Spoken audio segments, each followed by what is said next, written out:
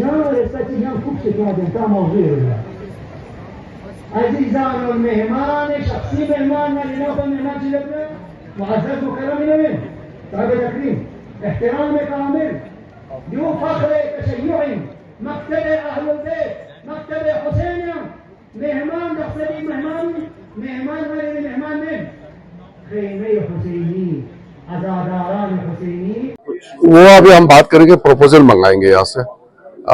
करगिल का cultural heritage कोई अच्छा चीज, लेकिन उसको एजुकेशन के साथ जोड़ना होगा, उसमें शिक्षा देना होगा। यहाँ जितना भी बड़े इंस्टीट्यूट है हम बात करेंगे, और उसमें हमारे मुस्लिम समुदाय में शिक्षा का कैसे हम आधुनिकीकरण कर सके, क्वालिटी बढ़ा सके, इसके लिए हम मदद करेंगे। और साथ साथ में कल्चरल हेरिटेज को भी हम मदद करेंगे। सर जैसे कि आपको पता है सर, जोजिला बंद होने के बाद 6 महीने के लिए अभी हमारा टनल तो बंद है सर, मगर तब तक के लिए भी यहाँ पे 6 महीने के लिए पूरा कटा रहता है सर।